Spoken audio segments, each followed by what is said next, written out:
Tell me a little bit about on the biofuels side of things. Tell me a little bit about the products you're developing and what you're doing in that sector. Okay, so our focus is building a seed business to serve the future cellulosics industry. So we're talking about second-generation biofuels. These are low-carbon, sustainable biofuel products. They'll be produced from low-carbon biomass. And our focus is a crop called miscanthus. Miscanthus is a perennial grass, so it can grow to 12 to 13 feet high. It can produce very high yields per acre, which is absolutely critical. And the way it grows late in the year, much like grass in your lawn, all the nutrients are captured back under the soil, and you harvest just the material that's the carbohydrate to be converted into biofuel. And so the next year, fertilizer is not necessary. So it's a highly sustainable production system.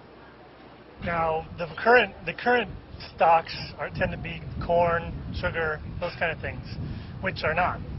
Yeah, I mean, I think it's a subtle discussion about how sustainable corn is versus sugarcane versus sugar. I mean, sugarcane in Brazil is a fairly sustainable system, actually.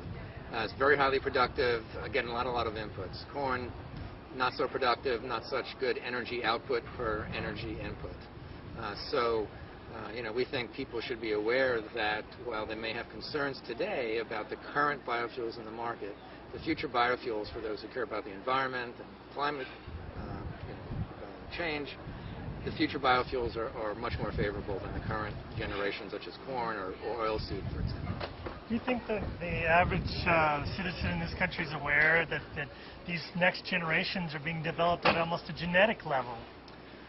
You guys are doing a lot of work in genetics and how to make these things grow better and faster and all the rest. Yeah, I mean, I think we've seen biotechnology applied to agriculture for over a decade now.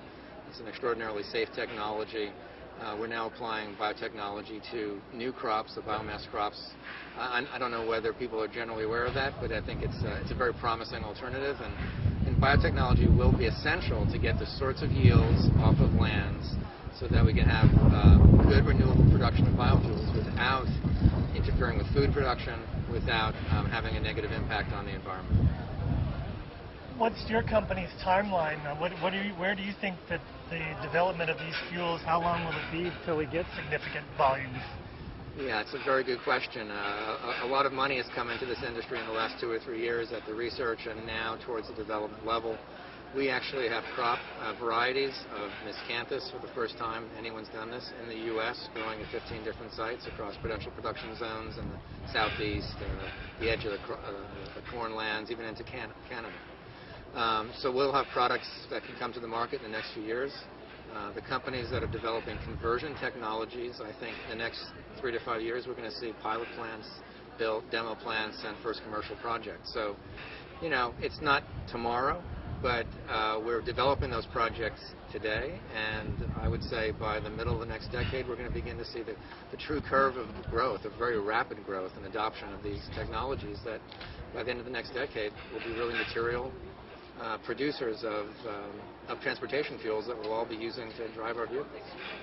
The truth is agriculture has a very large impact on our environment, and we acknowledge that as a company. We're committed to developing sustainable production systems. Stepping back and looking at a global level, there are many acres across the globe which are what we call underutilized. There are idled agricultural lands for many reasons when the cost of food was so low that it wasn't valuable to produce on certain acreages. So, and the final piece of the puzzle is that the genomics revolution, biotechnology, we have an opportunity to increase yields at a very rapid rate over the next 10 to 15 years. Taken all together, I believe we can actually produce food and fuel effectively without having a negative impact on the environment. And I would just give one example of Brazil. Brazil has over 500 million acres dedicated to pasture to support 200 million head of cattle. And all the people I've talked to in Brazil point out that it's an underutilized resource, this pasture land, and easily 30–40% of that could be converted to being used for the production of biofuels without in any way impacting the overall productivity of the beef industry. So there's a lot of opportunity to do what Vinod was talking about, which is produce biofuels and food for the long term. Well, the biofuel you guys are looking at, what's its impact to grow? I mean, does it? I gather it doesn't take the volumes of fertilizers and the hundreds of millions of gallons of water.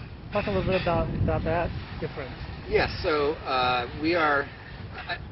If you analyze how to produce low-carbon biofuels sustainably, the critical issue is to capture light effectively as the longest period of time of the year, and to use minimum inputs. And so we're working with the crop miscanthus. It's a perennial grass, and it's what's called a C4 grass. C4 is a type of metabolism that's very efficient in high light and warm conditions and low water.